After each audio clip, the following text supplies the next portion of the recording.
has vivido también una etapa pues con consumo de estupefacientes y en uno de esos episodios, ¿no? Incluso que tuviste un paro cardíaco, escuché, de 3 horas, ¿no? Si no me equivoco. Sí. ¿Cómo puede ser? ¿Cómo es todo eso?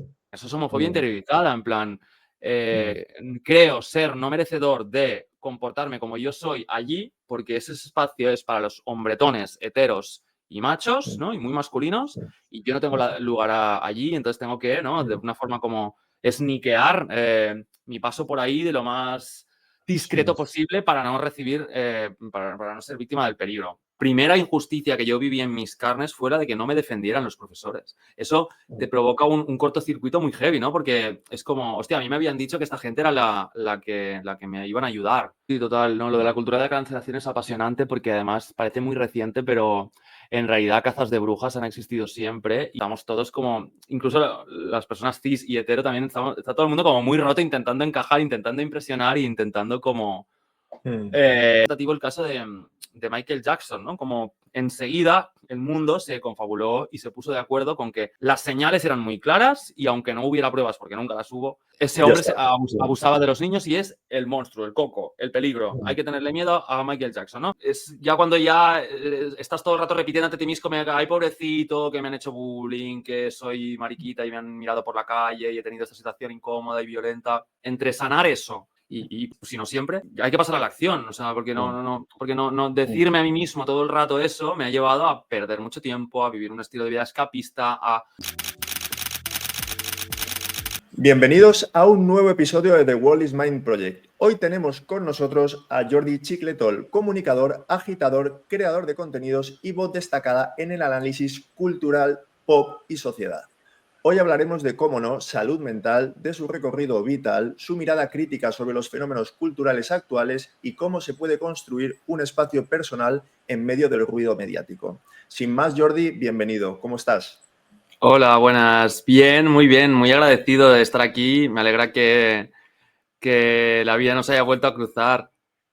Ya ves, madre mía. Yo tenía ganas, la verdad, siempre te tenía por ahí y no sabía si preguntarte a veces o no, pero creo que me parece que eres una voz súper interesante, que bueno, luego en redes sociales cuando la gente te sigue y te vea, creo que creas mucho contenido que da para pensar muchísimo. Yo, todo el tema salud mental y demás, creo que era una oportunidad brillante. Además de como ya hemos hecho algún proyectillo juntos anteriormente, ya te conocía, así que sí, muy contento mira, de que estés. yo soy muy consciente de que mi perfil es híbrido y de que soy un poco culo inquieto y que a veces es difícil clasificarme, etiquetarme, presentarme, pero me ha encantado la parte del final porque es la parte como que más me mueve ahora, lo de analizar culturalmente. El otro día vi un documental con la etiqueta, o sea, bueno, el Chiron, ¿sabes? Lo típico que sale debajo de cuando entrevistan a gente y salía uno hablando de una cosa y ponía antropólogo cultural y fue como, vale, me quiero convertir en esa persona.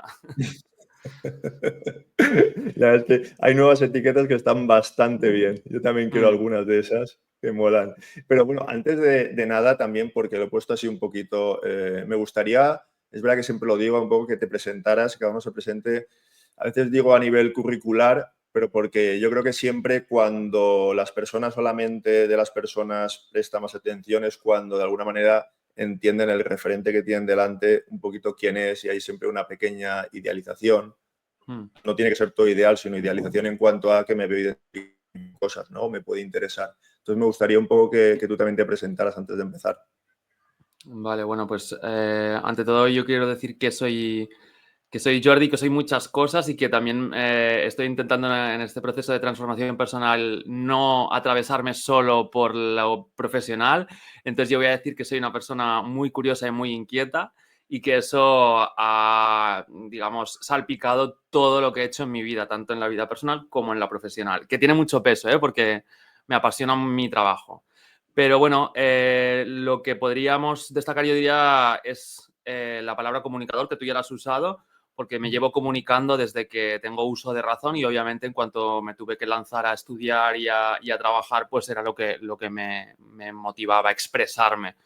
También hay un concepto que me gusta, que es el de creador. Yo soy creador, pero no me identifico tanto con las y los artistas, porque lo que yo hago no es arte, lo que yo hago es crear un poco, pues, experiencias en alguna etapa de mi vida más abundantemente o ahora contenido que tiene que ver con la cultura, con el arte también, que son mis grandes pasiones, pero no desde la creación per se, sino desde la observación. Yo destilo, yo conecto, yo presento, yo acompaño a la gente, guío, no sé, y descubro, ¿no? Una cosa que me gusta mucho, lo de descubrir a la gente. Pero durante mucho tiempo he creado experiencias porque vengo del mundo de la noche, del ocio nocturno y del entretenimiento digamos, en escenarios. Pero también al haber pasado por estilismo de moda, por fotografía y ahora en los medios de comunicación como comunicador, digamos, muy parecido a la figura de periodista, pues soy un creador de contenido y un contador de historias. A veces la historia la protagonizo yo, pero mayormente hablo de las historias que me apasionan, que encuentro en el mundo y que me pueden resultar interesantes de compartir. Y como ya sabes, pues tienen sobre todo mucho peso las que están conectadas con la cultura, con el arte, con el pop, con la cultura popular y también con el comportamiento humano, que por eso me atrae tanto lo de antropólogo cultural, porque llevo unos años muy inclinado y muy observador con el comportamiento humano y es para allá donde me dirijo y donde también lo conecto con cosas mucho más banales como etiqueta totalmente neutra, como la cultura y el pop. Pues muy bien, sí, luego hablaremos, ¿no? También, bueno, te quería preguntar, bueno, si nos vamos ya, nos metemos en faena, porque me acaba de venir a la cabeza, digo, por lo de cultura pop, Britney Spears, que yo es que de pequeño también era fan, de reconocer que tenía toda la habitación llena de pósters de ella. Qué guay. Y tal cual, sí, sí. Y tú que te encanta, además, y has hablado un montón de ella, digo, mira, de eso tenemos que hablar, pero bueno, ya más adelante en la parte de cultura pop y demás. Todo lo que quieras. Además, esta mañana he estado escuchando muchas canciones de Britney Spears y desde hace años que escuchar a Britney Spears ya no solo disfrutarla, sino también pensar mucho, por lo menos yo. Sí, no, sí, sí, es una mujer que a nivel también salud mental creo nos puede hacer pensar mucho, más allá de si a alguien le gusta más o no su música, pero sí que sus Exacto. vivencias, su figura paterna y demás. Pero bueno, primero para empezar quería preguntarte en qué momento te encuentras dentro de tu proyecto Habitació No Sens Déu en BTV, la televisión, una de las televisiones catalanas.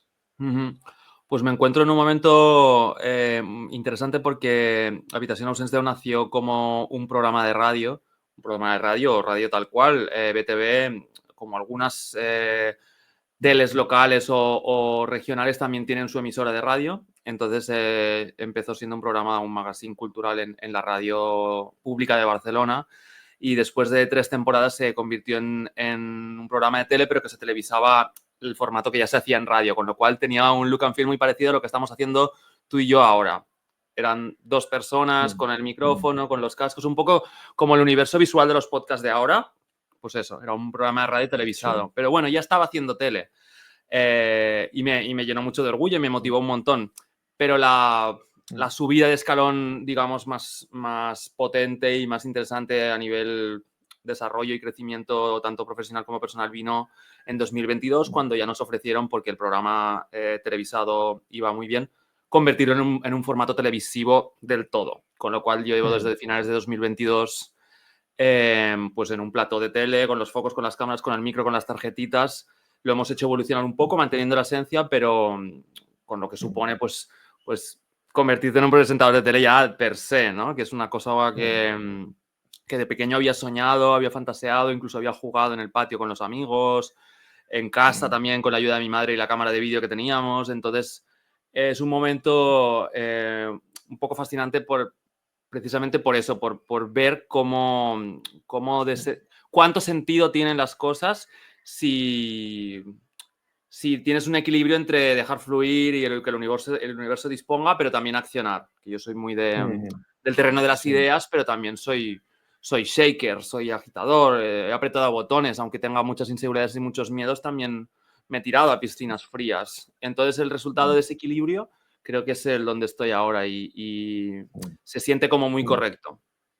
Yeah. Y tú que has vivido toda esta parte cuando somos pequeños, ¿no? Donde deseamos algo y a veces parece que lo idealizamos y cuando llegamos no es exactamente lo mismo, pero tú sí que estás hablando. Yo no sé si tú realmente sí que recuerdas a ese Jordi de pequeñito y que sentía que lo que iba a ver es lo que tú estás viviendo, o crees que lo que estás viviendo es no tan ideal. Hombre, no, yo soy muy transparente y muy realista y no puedo idealizar ni romantizar la profesión o por lo menos el estrato en el que yo estoy de mi profesión, que es bastante medio bajo.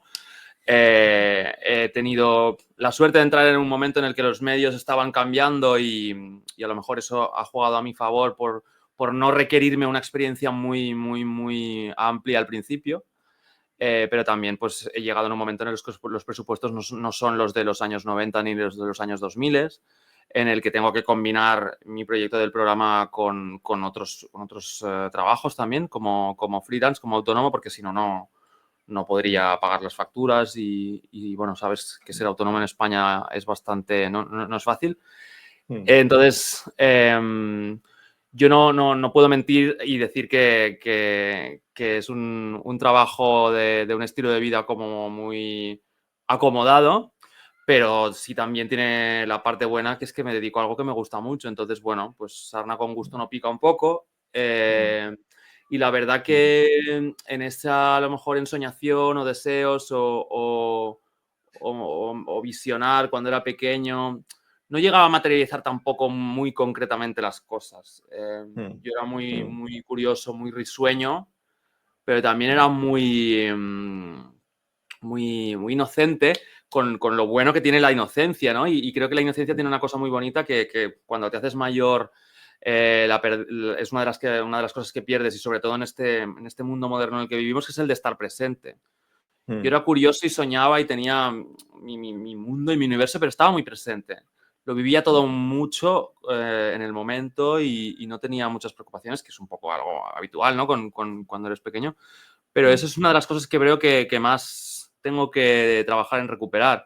Entonces no tenía como muy concreto la figura en la que me quería convertir de mayor. Yo sabía que algo tenía que ver con la creatividad, pero de pequeño a la que se empieza a materializar un poco lo serio, lo de ya ser de mayor, que es un poco pues cuando tienes que tomar alguna decisión, como en la ESO o en el bachillerato.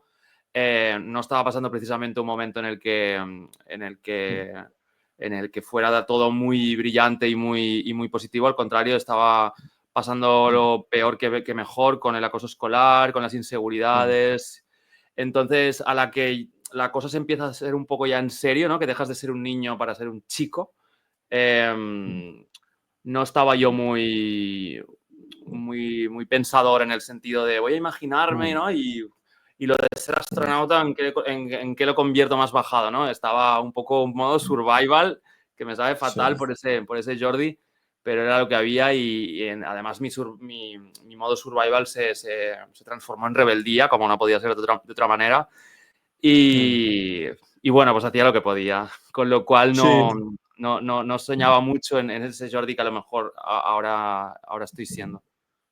Bueno, también yo siempre pienso y siempre veo, ¿no? Al final en la adolescencia, incluso en la infancia, cuando fantaseamos, obviamente nos quedan muchas experiencias por vivir, ¿no? Y entonces saber realmente la realidad que vamos a vivir no la sabemos hasta que no vamos llegando. Algunas hipótesis podemos hacer, pero lo normal es que falta mucha experiencia. Entonces tenemos una mente muy limitada como para aterrizar mucho en esa realidad hasta que no la vivimos, ¿no? Y yo creo que eso también es muy interesante, porque la fantasía nos ayuda, pues, a crear ideas sobre algo, ¿no?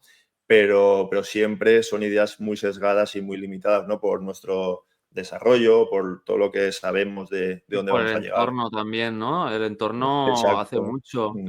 Ayer volvía del aeropuerto con una amiga que hemos ido a pasar el fin de semana a Colonia para ver a un grupo que nos gusta mucho y no venían de gira por aquí. Y hablábamos del fenómeno Beyoncé y de las decisiones que ha tomado a lo largo de su carrera. Y claro, era muy cuestionable, ¿no? Que el padre, a ver, porque resumiendo lo que era Destiny's Child, que es el grupo de donde se originó la carrera en solitario de Beyoncé, era un proyecto que con los años se ha visto que era muy pensado y muy estratégicamente trazado para desarrollar una carrera en solitario, que era la de Beyoncé. Por eso los desarrolladores eran, a nivel estético, su madre, y a nivel discográfico, su padre. Eso no es ningún secreto, está en todos lados y ellos no lo han no lo han ocultado, ¿no? Pero bueno, esa era una de las metodologías y desde el principio era como que se veía que las otras 3, sobre todo 2 de las niñas, que eran 4 al principio, estaban muy apartadas. Claro, es muy cuestionable exigirle madurez a las personas, ¿no? Ahora se está haciendo mucho con Aitana después de ver el documental y las decisiones que toma o que no toma. ¿Cómo iba a plantarse una niña de 12 años a su padre y decir, oye, no me parece justo que yo me pongas a mí en medio a cantar la que más? Se estaba desarrollando su personalidad, se estaba desarrollando su carácter y sus valores, con lo cual eso es algo a tener en cuenta para que no se nos olvide que las criaturas estábamos en modo formación y que somos muy esponja para lo bueno y para lo malo. Así que hay que tener como Claro. mucho tacto a la hora de abordar todo lo que tiene que ver con las criaturas y con los chavales. Sí, yo creo que hay que tener mucha conciencia, como decías, porque realmente también un adolescente que se planta ante los padres es un adolescente que se vive o se puede vivir abandonado en el fondo, se puede vivir vacío, ¿no? Y que entonces gestionar todo eso no es tan sencillo y no tiene por qué tampoco ser el camino ideal, porque en el fondo lo que vemos al final es que ¿cuál es el camino ideal? No se sabe, porque como el futuro realmente no existe, pues vamos sobre el presente y el entorno, como tú muy bien dices, es súper importante bueno, también cómo encaramos después la vida, realmente, ¿no? Y bueno, hablabas un poco del tema también, ¿no? Del bullying de la etapa adolescente, que algún papel estuvo jugando ahí en tu vida, ¿no? No sé si nos podías contar un poquito, ¿no? Cómo ha impactado eso y demás. Yo creo que tanto la violencia verbal que recibí como física muy poca, la verdad que tuve suerte, entre comillas, si es suerte, ¿no? Ponerle condiciones al nivel de bullying que recibiste, pero ha tenido un impacto muy grande en mi desarrollo, sobre todo en el de las inseguridades y los miedos. Y también, o sea, el cómo yo gestioné eso, ¿no? Mi respuesta, que también fue efecto rebote total, o sea, yo respondía con más odio, con más insultos y con incluso haciendo lo que hacían conmigo, que es meterse con los más débiles. En esa falta de herramientas de gestión, yo nunca lo he, o sea, nunca lo he negado. Yo también hacía como carambolas, ¿sabes? Rebote y también me reía de gente que a lo mejor para mí pues estaban por debajo y tenían menos capacidad de defenderse. Yo lo hice, fue una de mis maneras de canalizar ese odio que recibía.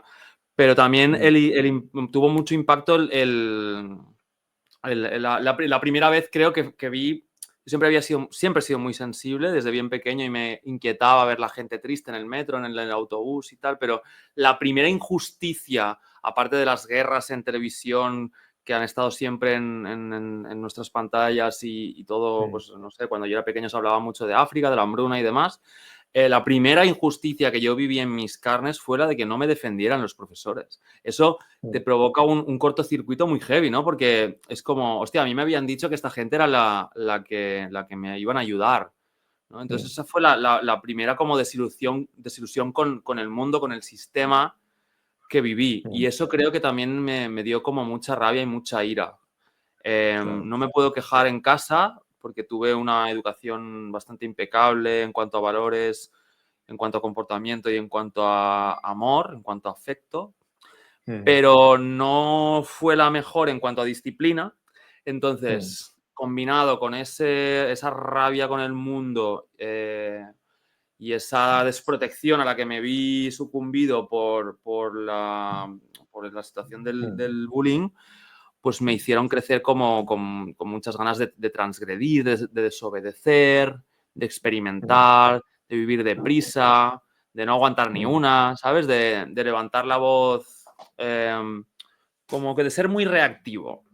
Y bueno, Sí, yo creo que hay que ser vocal y tenemos que poner límites, pero yo vengo de hacerlo un poco de una forma muy indiscriminada y muy que no me siento orgulloso y sé que viene de ahí. Bueno, lo que dices, ¿no? En el fondo es como si fuera algo, simbolizara algo liberador, ¿no? El ser transgresor y demás. Al final es que lo que está diciendo es que cuando uno está sometido, por ejemplo, en este caso, ¿no? A una opresión, de alguna manera, ¿no? Entonces, pues esa conducta de después que es más, no sé, transgresora, así, desenfadada y demás, mm, es algo como si fuera una búsqueda de algo más liberador. Al final, ¿no? La ujú, libertad está en ser el que no se tiene que reprimir de alguna manera ante la violencia de otros, ¿no? mm, Simbólicamente o, bueno, o real también. Y luego, fíjate, has dicho algo súper interesante que no sé si muchas veces la gente lo piensa con lo de cuando hay acoso escolar y demás, ¿no? Que tú, por ejemplo, también hacías luego como una forma de canalizar todo eso con otros niños y demás, lo mismo que te hacían. Y es que precisamente eso nos abre la puerta más que a criticar y a poner etiquetas ahí, ¿no? A las personas, a pensar también, ¿no? Cómo los chicos o chicas que también hacían bullying o acosan también antes, muchos vienen de casa viviendo ese tipo de escenarios donde se ujú, viven minusvalorados, ¿no? Y despreciados ujú. o Total. abandonados por esas figuras, ¿no? Ese contexto que hemos hablado antes tan importante. Mm, Y que esto es algo muy importante porque es una cadena, ¿no? Que va teniendo sus eslabones y que van pasando de unos a otros sí. las descargas, ¿no? Emocionales. Un tema que también me fascina, pero que también es un poco delicado y no me siento del todo como con el discurso desarrollado, es el tema de la descendencia y de la crianza. Creo que es una responsabilidad muy grande. Tú ahora lo estás viviendo en tus carnes, ¿no? Debe ser Mm, una experiencia vital muy heavy. sí, Y creo que es una responsabilidad grandísima, sobre todo yo hablo por mí, por mi generación, que hemos visto que somos también pues un poco el producto de esa mochila que se ha ido pasando de generación en generación. mm, Entonces, desde luego tu punto lo quiero subrayar porque el bullying es una cosa más compleja que niños metiéndose entre ellos. Eh, exacto. Mm, y luego eso pues que me recuerda a que, no sé, a que te llevar a una criatura a este mundo es una cosa muy compleja y que creo mm, que hay que, bueno, no sé, tener una responsabilidad de que le vas a transmitir las herramientas mejor posibles para navegar este sistema que sí, encima cada vez es más complejo, ¿no? Entonces, sí, sí, estoy sí. súper de acuerdo contigo. Es una pena porque realmente, bueno, queda muchísimo, ¿no? La educación a nivel psicología y demás, porque en el fondo yo, como siempre digo, ¿no? Los padres y las madres siempre intentan dar lo que ellos consideran que es lo mejor para sus hijos. Pero claro, lo que cada uno considera que es lo mejor viene también precedido por un histórico, ¿no? Donde ha Ujú, sido educado, también en la etapa cultural del país, ha habido guerras, hambrunas, lo que sea, ¿no? Es decir, ujú, todo va sumando y al final todo ese histórico va teniendo, pues bueno, esas huellas, ¿no? Que va dejando. ujú, Y que yo creo que hay una parte que podría ser muy interesante a día de hoy, que es como ya la psicología de la salud mental se va incluyendo como algo a tener en cuenta en los no tan jóvenes, pero en los jóvenes sobre todo, que serán los futuros padres, ujú, y que entonces eso sí que puede ayudar bueno, a cómo luego eduquemos a nuestros hijos, de alguna manera, ujú. ¿no? Y toda esa parte de legado que intentemos dejar lo mejor posible a nivel psíquico. Y además, pero yo te escuché también un día cómo hablas de algo que es muy interesante, más allá de si nos van a educar bien o no, ¿no? Que es la importancia de reescribir la narrativa personal. Decía que Mm. es algo que tú estabas trabajando, ¿no? Sí, sí, la verdad que sí, porque, bueno, las líneas son muy finas siempre en general, pero en temas tan delicados como el sufrimiento y el impacto que tenemos entre las personas y la voluntad y el motor de avanzar y la salud, todo es muy, Mm, está lleno de escalas de grises y con la manera de yo vivir el impacto y los estragos del acoso escolar y también del ser una persona disidente en el mundo, sobre todo por mi orientación sexual, mm, no normativa, soy homosexual, pero también mi identidad de género a un ser cis, pues tengo no me comporto, no tengo una expresión de género 100% masculina y entonces pues eso también, no tienes por qué ser trans para que te afecte. mm, Entonces, entre esto y lo del acoso escolar, me he dado cuenta de que también he tenido como, bueno, y también la otra variable de la ecuación, la tercera, la falta de disciplina en mi casa, mm. porque sí, porque soy observador porque la autocrítica es incómoda, pero no la rechazo y la introspección que he hecho en los últimos 8 años me ha llevado también a reconocer eso y yo ya desde hace años que sé que mis padres no son perfectos y no lo hicieron perfecto porque tenían las herramientas que tenían. Entonces, este combo de estas 3 cosas me ha llevado a también a veces como... Entre la compasión y el gandulerío, para mí la línea es muy fina. Y creo que estoy dispuesto a practicar la compasión conmigo y con mi entorno sobre todo, porque además me gusta cuidar a la gente. Tengo una vena de cuidados que me gusta. Esa parte de mi madre la he heredado y pulida creo que es maravillosa de tener. Claro, es ya cuando ya estás todo el rato repitiendo ante ti mismo, ay, pobrecito, que me han hecho bullying, que soy mariquita y me han mirado por la calle y he tenido esta situación incómoda y violenta. Entre sanar eso y ponerle remedio, ¿no? Y ponerle solución a cada vivencia e incluso denunciarla cuando sea necesario, que, o sea, ya lo digo aquí, que la mayoría de veces merece la pena, si no siempre. Pues hay que pasar a la acción, o sea, porque no decirme a mí mismo todo el rato eso me ha llevado a perder mucho tiempo, a vivir un estilo de vida escapista, a conglomerarme a mí mismo todo el rato con excusas, ¿no? Y claro, porque como que me pegaba, ¿no? Me pegaba mucho llevar esa vida tan extremadamente hedonista y escapista y reactiva también porque me pegaba, porque había sido abusado en la escuela y tan insultado y tan maltratado por la vida que como que estaba bien, ¿no? Como que se lo debía yo al mundo. Entonces es por eso que estoy intentando reescribir la narrativa y aunque no es fácil, estoy viendo ya los resultados porque me quiero responsabilizar de mis acciones y hasta cierto punto los demás tienen un impacto y un poder sobre mí. Vale, sí, pero luego lo que yo hago con eso dentro del contexto que me ha tocado vivir y los privilegios que tengo, pues voy a usarlos para no quedarme allí, ¿sabes? Sí, sí. Atascado, porque los atascos en mi alrededor tengo un montón de ejemplos en la familia de gente que se queda como enquistada en dramas y en vivencias y en no hablarse y no ser asertivos y parejas de estas ¿no? Que se quedan Sí. ahí y no solucionan sus problemas y es como y luego se acaban teniendo mogollón de enfermedades, es como no, esto no lo quiero. Entonces me ha llevado un poco entre esto y experiencias vitales positivas con gente que me he encontrado por el camino, que me ha hecho ver que eso es una manera de que las cosas vayan mejor, pues he ido aprendiendo y estoy en ello ahora. Y eso pasa por, pues eso, el diálogo mental también controlarlo un poco, aceptar que puedes tener un día de mierda, ¿no? Después del fin de semana en Colonia viendo a unas de mis ídolas y del apagón de ayer tengo una resaca emocional muy complicada hoy, pero bueno, me voy a permitir estar un poco bajo de ánimos y mañana será mejor seguro. Pues un poco Sí. con este ejemplo estoy intentando gestionar todas las crisis que tengo en mi vida,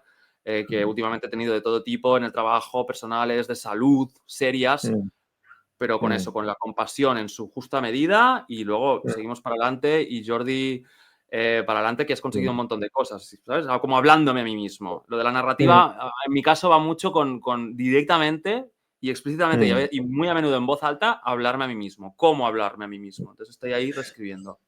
Fíjate, sí, lo que dices al final es un hablarse a uno mismo. A mí es que me encantó cuando te escuché que decías eso, porque al final en la terapia, como yo, como trabajo y con los pacientes y demás, es un poco todo, al final es un reescribir la narrativa, ¿no? Redefinirla también, exacto, como tú bien has dicho, porque hay muchas cosas que hemos vivido que las tenemos ahí un poquito más inconscientes, otras que las podemos estar utilizando como ponernos en una posición victimista en algo, pero porque nos protege en realidad de algo, aunque nos perjudique a la vez, ¿no?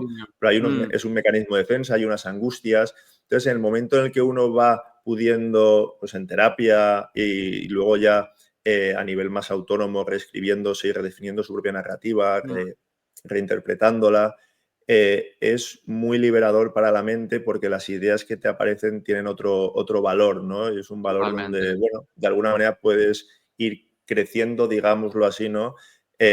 Sin una posición bueno, sí, de víctima si quieres, pero sí de angustia Ujú. hacia ese lado, mejor Y dicho. fíjate que no, que tampoco es un invento nuevo. O sea, a mí me lo decían de pequeño.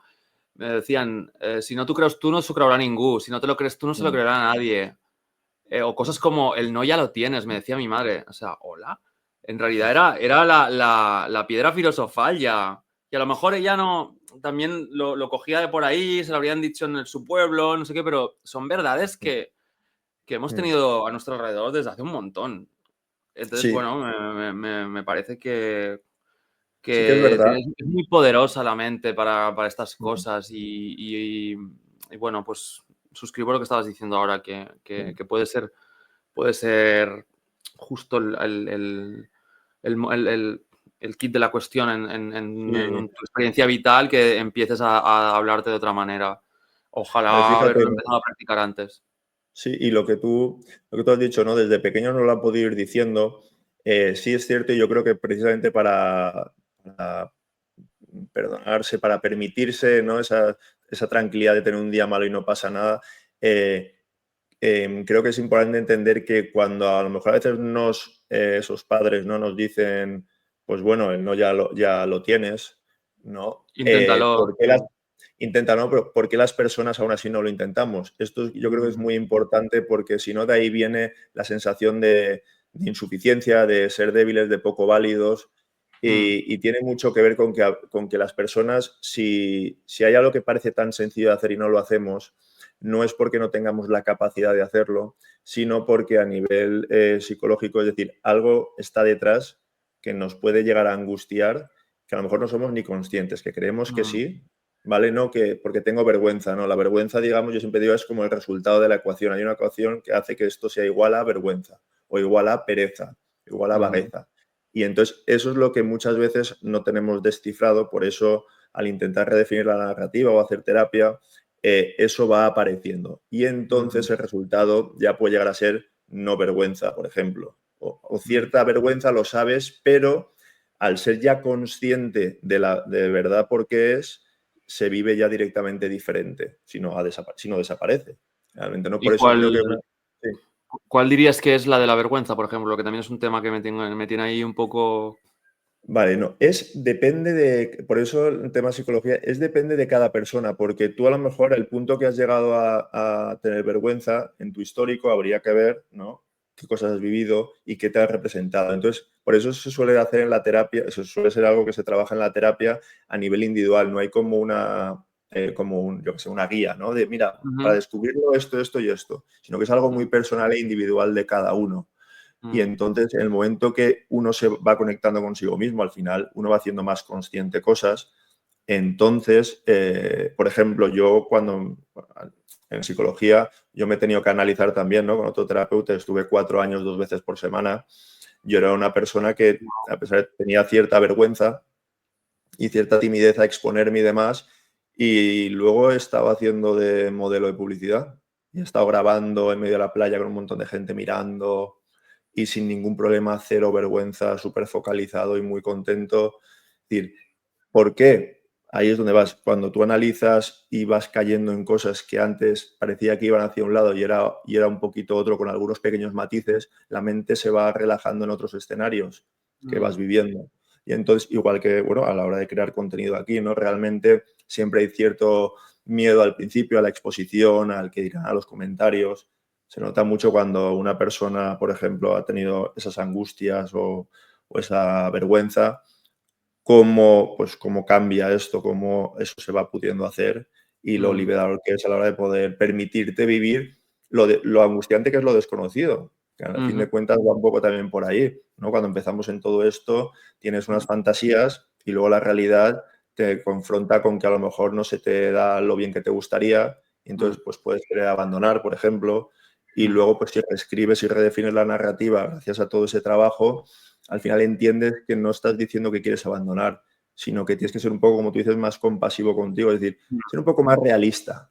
Que yo creo que cuando tú te dices Sí, de me lo digo en voz alta, es al final ser realista, pero desde el afecto hacia uno mismo, mm, ¿no? exacto, Compasivo sí. sería esa parte de afecto hacia uno mismo, que es lo que a veces no tenemos integrado por, por desgracia, ¿no? de nuestros padres, que a lo mejor nos han intentado decir lo mejor y nos lo han Sí, dicho y bien, y ellos tenían su buena intención, pero no con ese afecto que a lo mejor mi cerebro necesita. no. Total, sí, sí. Además, una de las cosas que hemos heredado de la generación de nuestros padres es la cultura del esfuerzo, el sacrificio y tal, ¿no? Y creo que eso se da de hostias precisamente con ese afecto del que hablas, que me gusta mucho la palabra afecto porque a mí me mueve mucho el amor y el afecto y las conexiones y la de conmigo mismo, que la empecé a trabajar hace relativamente poco, pues me renta mucho el darme cuenta de que necesito mimarme y me mimo, ¿no? Y me lo doy. Y que el mimarme no era tanto lo que yo me pensaba al principio de tener éxito profesional, que era irme de compras y viajar todo el rato en Cabify como una Kardashian.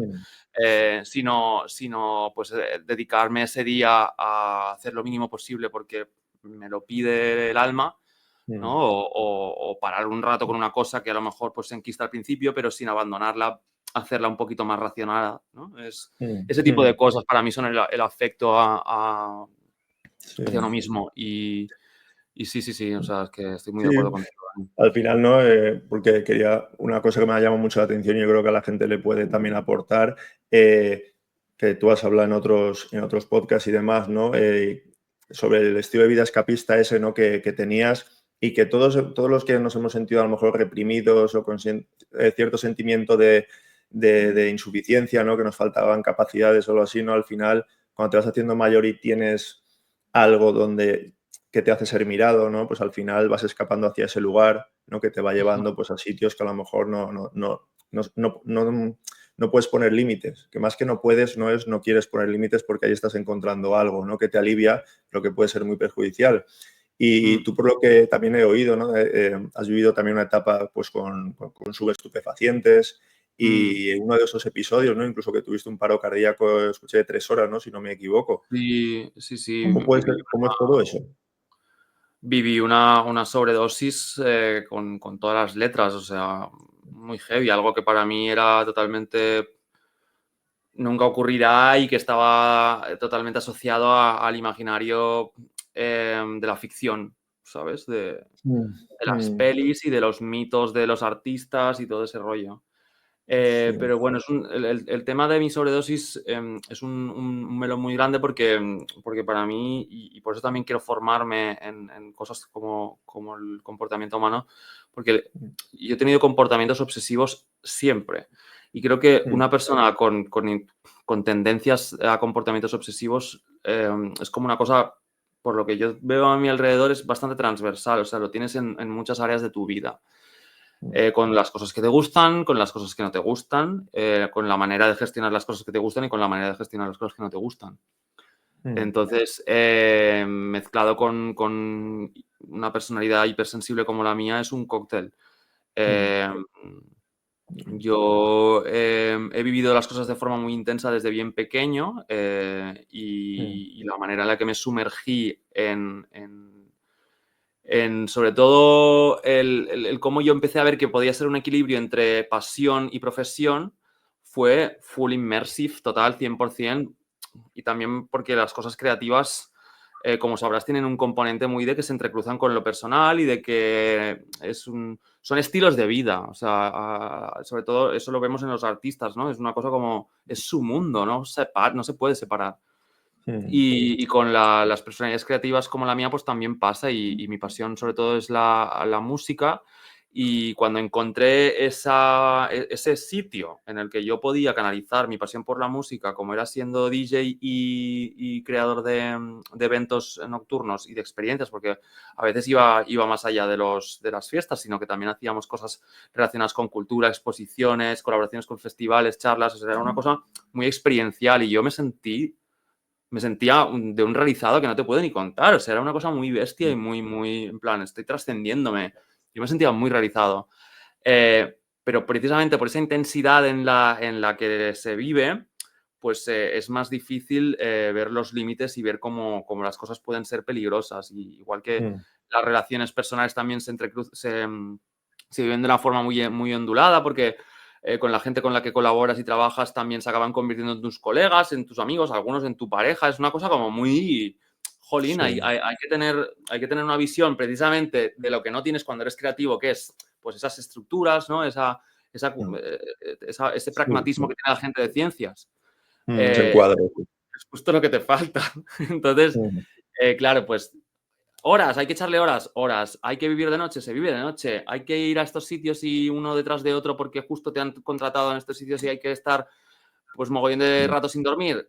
Vamos, ¿sabes? Ya descansaré cuando me muera. Es un poco ese momento en el que, al menos en la manera en la que yo lo viví y también lo he visto a mi alrededor, he tenido más referentes de parecidos a mí que de ejemplos de cómo llevarlo equilibradamente, a todo que sí, ¿no? Entonces, claro, a mí Sí. cuando me empezaron a salir oportunidades laborales que se alineaban con mi pasión, era la hostia, era como, pues venga, y entonces la Claro. abundancia mala, esa de sobrecargar, ¿sabes? Y comportamientos Sí. obsesivos, Bueno. en este caso es obsesión por la faena, es una adicción, puede ser una adicción, fue una adicción para mí también la faena, el Bueno, trabajo.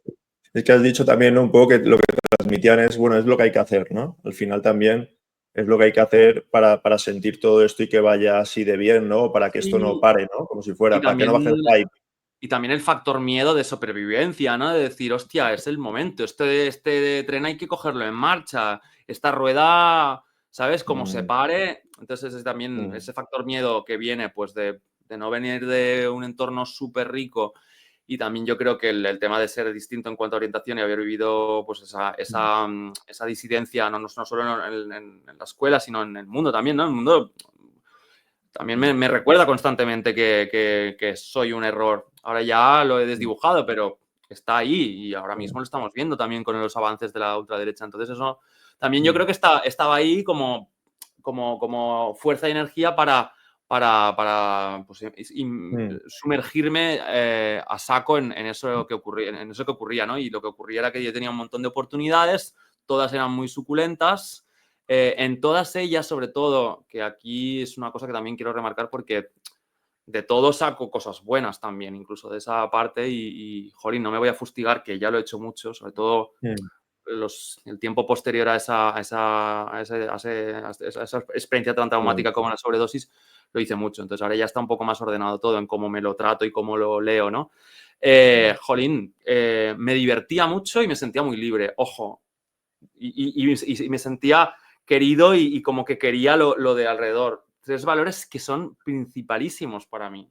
O sea, yo mm, necesito divertirme con todo. Esto ya cuando he sido más mayor y he hecho ejercicios de introspección, tanto con psicología como con otras disciplinas, me he dado cuenta de que está ahí siempre. En plan, necesito divertirme, necesito sentirme libre y necesito sentirme querido y querer. Entonces, como que mm, jolín, pues estaba pues de noche trabajando con mis amigos, poniendo música, haciendo cosas culturales que tenían que ver con lo queer. Además, sintiéndome muy innovador porque hacía cosas que no habían pasado todavía en España o no, mm, muy vinculado con contraculturas y con subculturas. Era un motor de la hostia. ¿Qué pasaba? Que el contexto era precisamente pues muy poco saludable por la mm, hora del día en el que pasa y por las cosas que hay normalizadas en el entorno del ocio nocturno, que es el mm, consumo de estupefacientes, entre ellos el alcohol. No olvidemos que el alcohol es una sustancia mm, legalizada muy peligrosa y que no hay más que mirar las cifras mm, y lo presente que está en los grandes dramas de esta vida, como son los accidentes y mm. la violencia de género, por ejemplo, ¿no? Sí, Entonces, bueno, pues estaba muy normalizada y las tenía a mi acceso de una forma sí, a tu alcance. fácil. O sea, Mm, literalmente mm, me la regalaban, sobre todo el mm, alcohol. O sea, por sí, pinchar normalmente lo más normal es que te den 3 tickets. Y normalmente en la mayoría de clubs todo es como muy laxo. Si quieres una más, te dan una más. Hay el buen rollo del chupito con el camarero. Todo eso si lo sumas a esa cosa de querer escapar porque pues todavía no tengo sanado todo eso que me ha ocurrido y tengo miedo del futuro y tal, mm, pues claro, mm, yo me bebía una cantidad de copas considerable y las drogas mm. recreativas también tuvieron Claro. un sex appeal para mí y me ayudaban a sentirme empoderado y también a la parte como más técnica de aguantar más y llegar más lejos, entre comillas, sobre todo Mm, a nivel maquinaria, ¿no? El cuerpo. sí, Pues sí. claro, el cóctel Molotov y por eso, de una forma muy progresiva, porque yo empecé a consumir a los 20 y pocos y esto me pasó con 33, por eso yo creo que es todavía más peligroso, ¿no? Porque con esa progresividad tan paulatina lo normalizas, forma parte de tu vida. No pasa nada. Además te dices a ti mismo, ¿se droga todo el mundo? Ujú. Bueno, sí, no. Y No, además, decir que sea afirmativo, que se drogue todo el mundo tampoco es algo en plan como una liana a la que claro. aferrarte, ¿no? En plan, porque que lo haga Mm, todo el mundo, y en las sí, industrias donde yo navego, ¿no? Y sobre todo navegaba antes como era la noche y en la moda también, eso abunda mucho. Vale, sí, lo hay, mucha gente lo hace, pero es que eso no significa que tenga que hacerlo yo, ¿sabes? Si claro. tan libre necesito sentirme, como hace un momento te decía, ¿no? Entonces Ujú. esa contradicción también me parece muy interesante Yo y por yo lo que eso, pasó es que sí, con los años se fue sí, normalizando en mi entorno y por eso abusé. claro. Es que yo por eso lo de las etiquetas siempre me ha dado, me ha generado mucho rechazo cuando ponemos etiquetas para definir cosas, porque al final acabas de decir tú en un momento dado, ¿no? Yo quiero ser libre y ser libre es poder también decir que no, ¿no? Poner límites. Pero Exacto. claro, pero claro, también Estamos ser todos libre como, también ha incluso sido las personas cis y hetero aceptar, también por ejemplo, está todo el mundo conectar como con que muy hay un roto, miedo o intentando conectar encajar, con que yo intentando quiero estar impresionar ahí e a tope intentando y como... entonces tengo que Mm. hacer algo. Pues, por ejemplo, en este caso sería drogarme. hmm, Entonces, es como, claro, es que ser libre puede sonar bien, también te puede llevar hacia un lugar donde, pues eso, te puede pasar algo que no está tan bien y a lo mejor no quieres, ¿no? Y claro. entonces, por eso yo creo, igual cuando hemos dicho lo de vergüenza, bueno, ¿cómo se llega a eso, no? Es como, es que, claro, tiene que ver con la narrativa, ¿no? No con la etiqueta, ¿no? Es decir, la etiqueta, si la cogemos como algo malo o bueno, nos va a condicionar el pensamiento. Entonces, claro, si libre es algo que vemos como si fuera estar en el campo corriendo desnudos con el aire y la, ¿vale? Pues es una cosa, y si libre es estar decidiendo por mí mismo drogarme porque estoy angustiado, pues también Hmm, lo hago, ¿no? Y sí, entonces, este es yo creo, el problema de las narrativas cuando utilizamos etiquetas, que incluso la gente lo malinterpreta, o mejor dicho, lo interpreta como la palabra le resuena a esa persona, que es diferente. ¿Eh? Una palabra sí, cada sí, uno sí. nos puede resonar con matices por precisamente nuestras vivencias y nuestra personalidad. Y eso es algo bueno, yo lo veo en redes sociales, pero al final cuando te comenta gente, dices, Dios, que ha entendido para decir eso. Claro, cómo es su mundo, ¿no? Para que te digan Ujú. eso. Claro, pues Claro. efectivamente el mundo y la burbuja de cada uno afecta un montón y para mí en ese momento en mi burbuja me hacía sentir libre hacer ese uso un poquito Mm, no moderado de las sustancias porque me hacía sentir libre y porque me hacía sentir puto amo también, ¿sabes? Yo como pues necesitaba esa seguridad que no tenía y necesitaba también la validación de los demás, aunque tampoco es que todo el mundo te ría las gracias cuando te drogas, pero si en un entorno todo el mundo lo hace, pues claro, sí, te no puedes. necesitas, no necesitas que que no te rían las gracias para perpetuar Mm, un comportamiento dañino. Y si mm, encima te la ríen, ya es la hostia, que a mí me ha pasado mucho también que he buscado esa validación desde bien pequeño, eh, que de ese hilo quiero estirar en terapia próximamente. Eh, la necesidad esa de complacer y de hacer reír a los demás siempre ha estado como muy ahí. Intentaba ser el mm, payaso de la clase y luego de mayor en estos entornos también siempre, a ver, el humor está bien, ¿no? Y reírnos es mm, maravilloso, pero ya cuando ya cruzas la línea del bufón un poco, que me he mm, visto en esa tesitura algún momento y también interconectado con las drogas, que es lo más lamentable que te puede ocurrir, yo creo, en plan, mm, ¿no? En plan, mira qué grande que me la estoy haciendo, es como, me avergüenza mm, un montón eso, y en ese momento no lo vivía desde la vergüenza, lo vivía desde el orgullo, ¿no? En plan, mira mm. qué rockstar que soy, ¿no? En plan, Claro. eh, con todo ese Sí. personaje, era un personaje, era un disfraz. Mm, exacto. Eso es a lo que voy. Creo que eso sería la mejor a veces definición, ¿no? A veces eso nos sentimos que si bufones, que si no, la realidad es de, bueno, no, esto simplemente si yo busco conocer, no busco entender la narrativa, es, bueno, ¿qué hay detrás, no? A ver, este personaje, ¿no? Personaje como si fuera de un libro, ¿no? Este que fui yo en un momento dado, que Ujú. había detrás, que no tenga por qué ser algo que yo me ataque a nivel despectivo, ¿no? ¿Qué descripción hay detrás que sea realista, coherente, ¿no? Ciertamente lógica, sin ninguna connotación, no hace falta que sea negativa ni positiva, ¿no? Sino realista, pues estaba viviendo, ¿no? Esa persona para que todo eso tuviera un sentido, ¿no? ¿Y por qué Mm, quería eso, ¿no? Yo muchas mm, veces cuando hablamos de necesidad, ¿no? Yo necesito, yo necesitaba, ¿no? Yo siempre lo llevo más bien, o yo no puedo, o yo puedo, ¿no? Yo siempre lo llevo más bien a que en el fondo es que quiero o no quiero, ¿sabes? Y no es malo. Es decir, porque lo que pasa es que a veces decir yo es que quiero esto, pues a alguien le puede sentar mal, ¿no? Yo no quiero esto que tú me das, por ejemplo, o no quiero ir a trabajar, ¿no? Y entonces no puedo porque socialmente no está bien visto y entonces, claro, como no quiero trabajar me acojo una baja, ¿no? Eso no está, éticamente no está bien, no moralmente, porque eso tiene que ser porque estás mal, no porque no quieres, ¿no?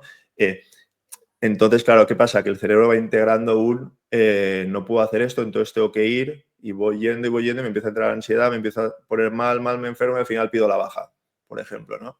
Entonces yo muchas veces en terapia intento trabajar muchísimo el que la persona se permita, por lo menos en terapia, entender sin violencias y que se lleva mal, que las cosas queremos o no queremos. Aunque luego sí que digamos lo necesito, no pasa nada, nos sale a todos natural, ¿no? O puedo o no puedo. Pero luego cuando está uno pensándose, no es el por qué he querido, por qué no, porque seguro que tiene un sentido aunque yo no lo entienda aún. Y eso en la terapia está muy bien. Luego quería tocar, antes de pasar a la cultura, ¿qué es, cómo explicas tú, porque te he visto que lo pones por ahí, LGTBI fobia interiorizada y autonegación? Porque creo que tiene que ver más con uno mismo, ¿no? Como tiene fobia de sí mismo, de alguna manera. No sé si lo de la autonegación, pero la legitimofobia interiorizada es algo que nos pasa a la mayoría de personas del colectivo y creo que también a personas que puedan ser víctimas de otra opresión como el racismo, por ejemplo, que es que el miedo y las consecuencias del impacto de que eso ocurra en el mundo en el que tú vives en ti, lo tengas incluso cuando la situación no es de alerta o lo tengas cuando no haya ninguna amenaza a tu alrededor. Entonces eso se traduce, el típico ejemplo que te puede decir una persona del colectivo, sobre todo las personas homosexuales, es que a nosotros mismos, sin que nadie nos lo pida, nos bajamos la pluma, nos bajamos la feminidad o nos privamos de mostrar cariño con nuestras parejas o con nuestras amistades o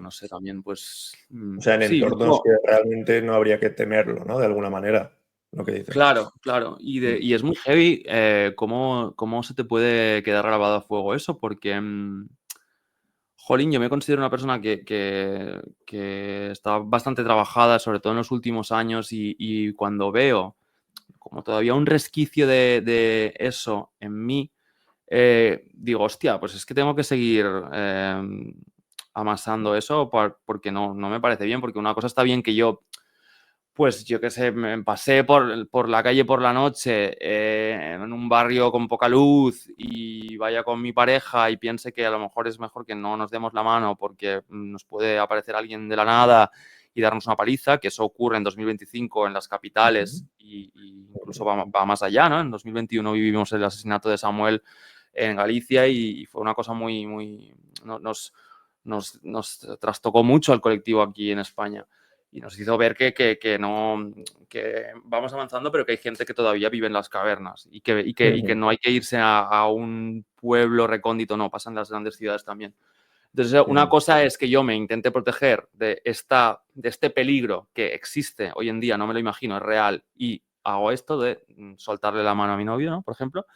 Pero otra cosa es que me pasó además hace como pues, un mes o así, en los vestuarios del gimnasio, que también tiene razón de ser un poco, si me apuras, porque el vestuario, pues para personas que hemos sufrido bullying por amanerado, porque yo no sabía lo que era ser homosexual cuando era pequeño, pero bueno, como tenía maneras un poquito femeninas, pues maricón, y luego también por tener un cuerpo más fofo de lo que tenía que ser, entre comillas, claro, mucho de ese acoso y de esos insultos ocurrían en ese lugar, ¿no? Entonces, el otro día en el vestuario de mi gimnasio me encontré a dos chicos que conozco de redes sociales, que no nos conocíamos en persona, y me saludaron, pues, como si estuviéramos en medio de la calle. ¡Ay, Jordi! No sé qué, no sé cuántos, tal. ¡Mua, mua!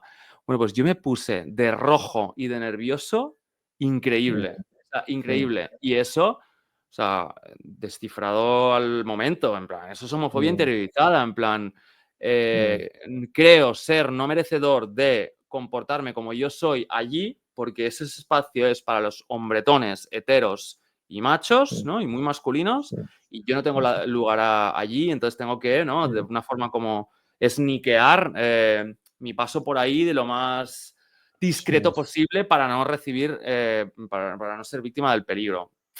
Claro. Es yo creo un ejemplo muy, muy grande de LGTBI-fobia interiorizada en mis carnes ahora. Sí, yo creo que lo sufrido No te durante muchos, sí, sí, lo sufrido durante muchos años, ¿no? Al final tiene su reflejo, ¿no? En situaciones que uno le llamaría la atención, ¿no? Pero bueno, porque uno vive que como es una amenaza, Ujú, ¿no? Para uno total. mismo. Y entonces, bueno, hay que frenarlo de alguna Mm, manera. Yo creo que, sobre todo cuando uno intenta redefinir su narrativa, está bien caer en eso y también valorar que realmente ese acto, aunque ahí pueda estar aparentemente en un momento afuera del lugar, es un acto de protección hacia uno mismo. Es decir, ujú, el intento que tiene el cerebro lo que está intentando es ya no ser protegido por otros, ¿no? Sino desarrollar una capacidad de protección hacia uno mismo. claro. Sí, ¿no? Y eso Entonces, es parte de hacerse adulto.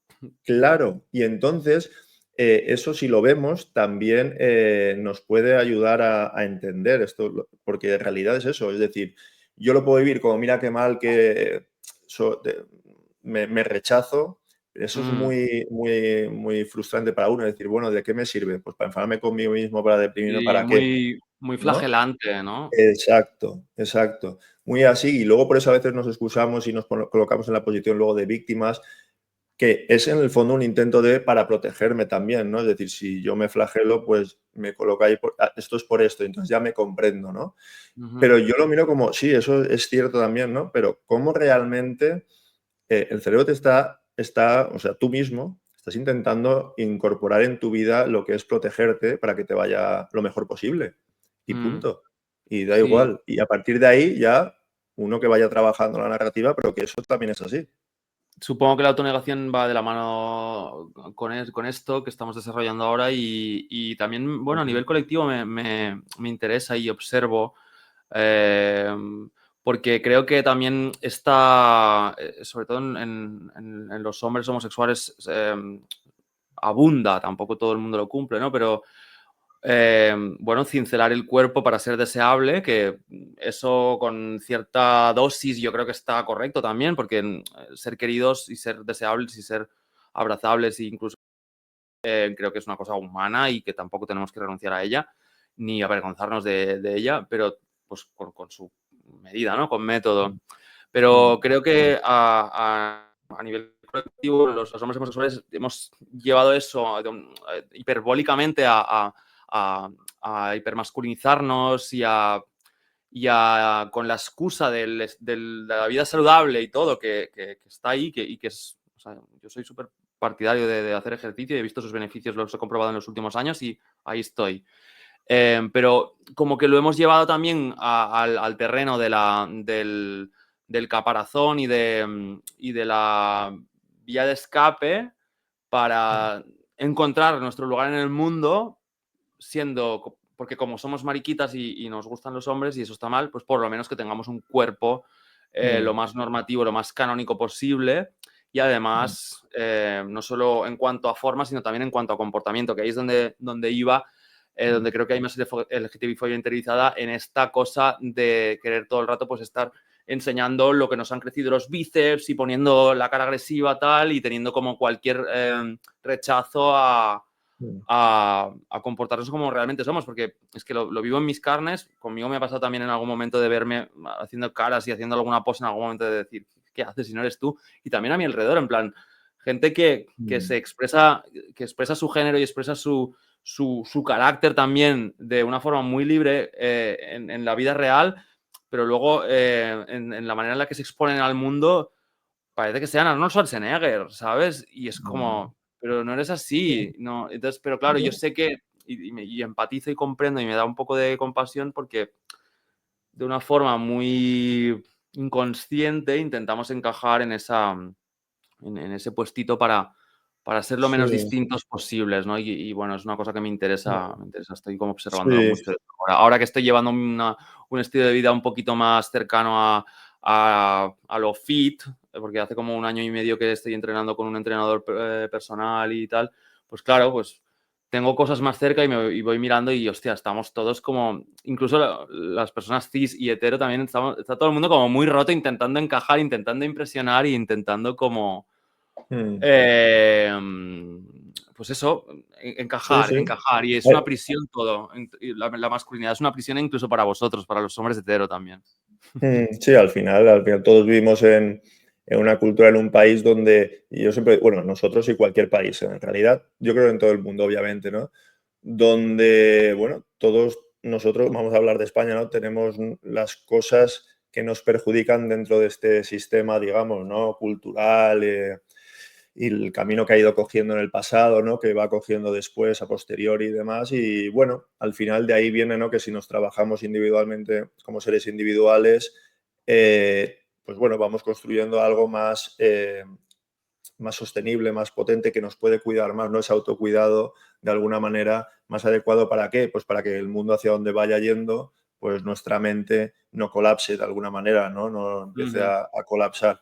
Que también estabas hablando de esto, que bueno, estamos cerquita de la horita ya, pero bueno, también, si no, no acabaremos del todo, pero no pasa nada, ¿no? El tema de la cultura de la cancelación, cómo realmente, ¿no? El cancelar demasiado rápido que se está haciendo ahora, esta nueva moda, ya que hay redes sociales y pues parece que no importa. ¿Cómo también juega un papel en esto que dices, ¿no? En cómo colocarnos nuestro encuadre para intentar no ser cancelados lo antes posible? Sí, total, ¿no? Lo de la cultura de la cancelación es apasionante porque además parece muy reciente, pero en realidad cazas de brujas han existido siempre y detrás de las cazas de brujas, por lo poco que me he documentado, siempre había una intención eh, Civilina, em, ¿eh? Civilina, sí me había Sí, intención de ahí. manipular al entorno, que la gente tuviera miedo y se quedase en sus casas y se comportara, ¿no? Y creo que a medida que ha avanzado la historia, por lo menos la que yo conozco más, que tiene que ver con la cultura, el arte y el entretenimiento, siempre ha habido como grandes oportunidades que se han aprovechado por parte del sistema de lanzar un mensaje general y colectivo a todo el mundo, ¿no? Y ahora recientemente lo hemos vivido con Carla Sofía Gascón, ¿no? Que es una trans imperfecta, ¿no? Porque lo que se espera y lo que sobre todo las personas de izquierdas y las personas del colectivo esperamos es que todo el mundo sea impoluto y que tenga el discurso aplicado en todo lo que hace, ¿no? No tengan trapos sucios, no tengan nada en el historial y es como... Y Carla es todo lo contrario, encima de una forma casi osada, ¿no? Y orgullosa y ella sí entonces eso choca mucho con cómo el manual del comportamiento de la gente de izquierdas y la gente del colectivo tiene que ser, ¿no? Que parece que tienen que ser cosas que tienen que ir de la mano y no siempre van así porque ni todas las mujeres son buenas, ni todos los... Hay muchos gays misóginos y también hay personas trans de derechas. ¡Hola, sorpresa! Hace unos años lo vimos ya con el padre de las Kardashian, que se convirtió en Caitlyn Jenner, para sorpresa de muchos, pero también para no sorpresa de un montón de gente. Y vimos como un perfil acomodado, privilegiado y conservador también puede tener disforia de género, puede sentirse que está en el cuerpo equivocado y decir, para adelante, y eso no le va a quitar lo republicano, ¿sabes? Entonces, Claro. no digo que sea el mismo caso de Carla, pero que no todo es tan de manual. Y me gusta hablar de historia cuando hablo de la cultura de la cancelación porque la cultura de la cancelación a veces es necesaria. Hay gente a la que hay que quitarle privilegios a la que hay que negarle espacios. Y yo pues creo que a la gente que se comporta mal, que se aprovecha de los más vulnerables, ya no es que se les tenga que cancelar, es que se les tiene que encerrar. O sea, cualquier persona que toque de forma sexual a un menor tiene que estar en prisión de por vida. Y una persona que abuse de una mujer se le tiene que privar o ponerles a reeducarlos, ¿no? Pero se tiene que privar de que puedan hacerlo más. Y esto en cómo está ahora mismo el paisaje de las industrias de la moda, del cine, ¿no? Que hemos visto lo del Me Too va a hacer 10 años dentro de poco. Y siguen ahí las figuras, siguen ahí los grandes tótems, que a veces son figuras, a veces son incluso productoras enteras, ¿no? La factoría Disney, la factoría Nickelodeon, rascas un poco y hay mierda en todos lados. Se ha aprovechado de la inocencia de los niños en muchos sitios que siguen en nuestras teles hoy en día en 2025. Entonces, Total. la cultura de la cancelación creo que a veces es muy equívoca, demasiado,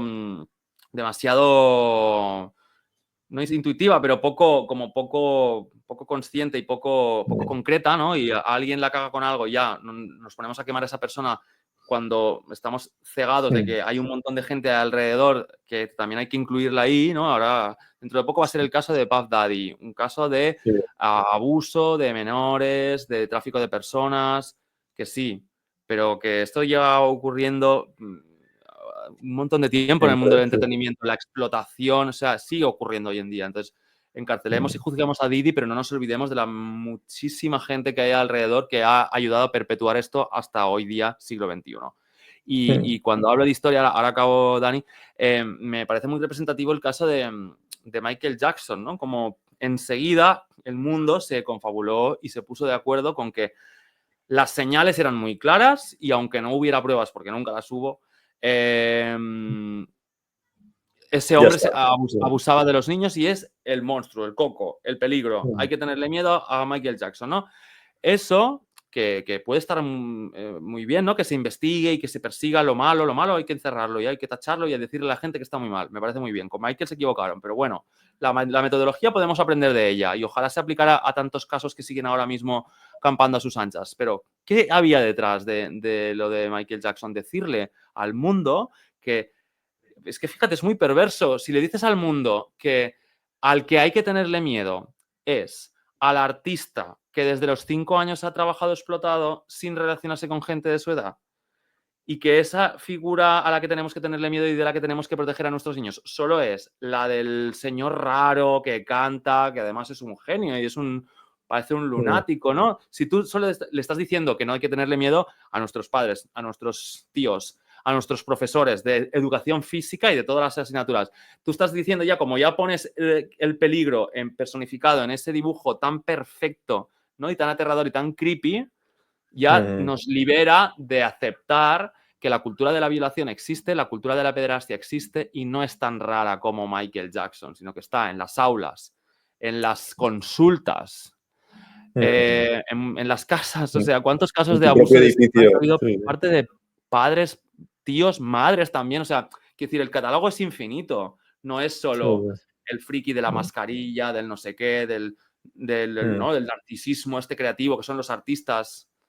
Entonces, cuando te pones a analizar el caso de cómo a Michael Jackson se le dibujó de pederasta y rascas cómo ha ayudado a mantener que no se apunte a donde el peligro realmente está, que está en todos lados, es curioso cuanto menos. Es muy curioso. Sí, bueno, al final aquí estamos hablando, ¿no? Como tú trabajas en un medio de comunicación, ¿no? Pero bueno, como los medios de comunicación enlazados con, no sé, el poder, quien también da el dinero y demás, pues al final tienen como un guión hacia un lugar. Y la necesidad también de la gente, de estar como tranquila. Si yo pienso, no solo yo como director de la CNN digo que ayudo a tirar para adelante esta conspiración o las discográficas, no, también la gente, si yo me digo a mí mismo y me creo que yo vivo más tranquilo porque así pues que mi hija vaya vestida así o tal, ya está todo bien. Está todo bien, porque los que violan son solo esos que vienen de la oscuridad, con pintas raras y ya no tengo que preocuparme de a lo mejor darme cuenta de que igual el problema está en mi familia también. Claro, claro, sí, que tengo que Que no ayudar a solo los... el poder, ¿sabes? Y la gente como con mucho poder. La palabra es poder, sí. Sí, que claro, pero bueno, aquí ya claro, entras en la parte como ahora lo del apagón, por ejemplo, que ha pasado, ¿no? Que es de qué manera la autoridad, digamos, ¿no? Se siente con la necesidad de creerse y decir, asesorado por obviamente psicólogos incluso, ¿no? Algo que no sobresalte tanto a la población para entenderlo. Y en el momento en el que se ponga una hipótesis de algo que podría ser más perverso detrás o más jodido, directamente se cancela. Se intenta A mí cancelar, ¿no? me interesa muchísimo el concepto de la autoridad, del abuso de la autoridad, del abuso del poder. Es una cosa que quiero investigar más. Tengo muchas ganas de volver a estudiar y una de las cosas en las que me quiero sumergir es en eso, ¿no? En cómo se comporta el ser humano cuando tiene un pelín más de autoridad que el resto, cuando tiene un poquito más de poder, ¿no? hay ejemplos incluso en mi mundo, en el mundo del arte.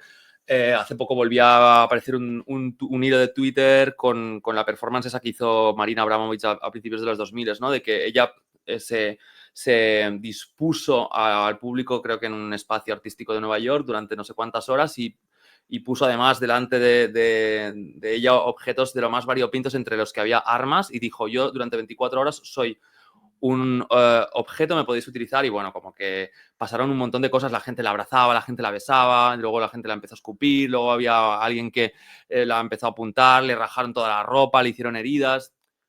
Qué cosa más particular, ¿no? O el experimento que también se convirtió en película sobre la autoridad, sobre qué pasa cuando a una gente la sometes al experimento de repartirle el poder y la sumisión a partes iguales entre ellos y les dejas al libre albedrío, ¿no? Acabará habiendo desigualdades luego y abuso y provecho. Me interesan muchísimo porque además eso no solo está en el mundo de la ciencia y demás, sino que también está en el mundo del entretenimiento. Hoy en día hay realities que van de eso incluso. Sí, sí.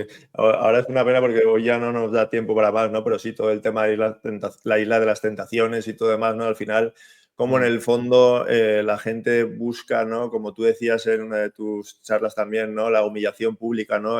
Nos fascina todo eso de alguna manera y luego nos quejamos de que se haga bullying, que haya acoso escolar, que haya determinadas cosas de otras personas, Que haya corrupción, ¿no? que haya corrupción.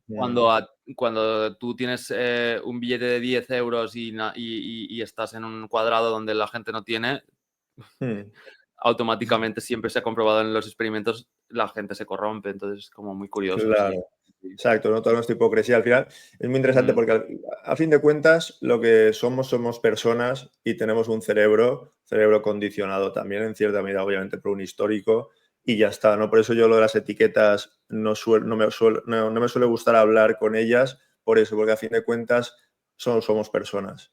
Entonces, pues no somos perfectos. Entonces da igual No, que seas de un colectivo o no, que nadie, si queremos eso, estamos muy polarizados y entonces siempre va a ir mal.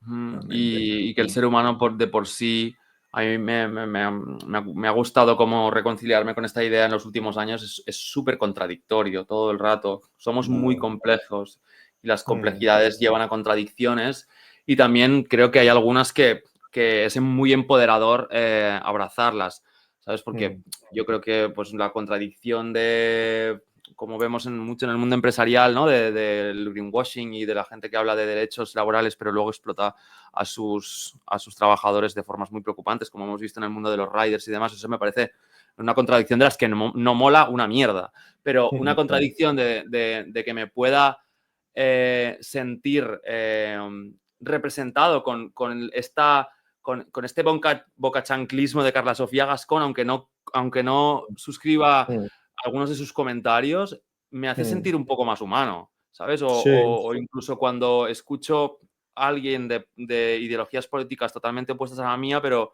dicen algo que tiene un punto y es como, claro, es claro. que somos contradictorios y no todo es blanco o negro. Y eso es Claro, liberador también.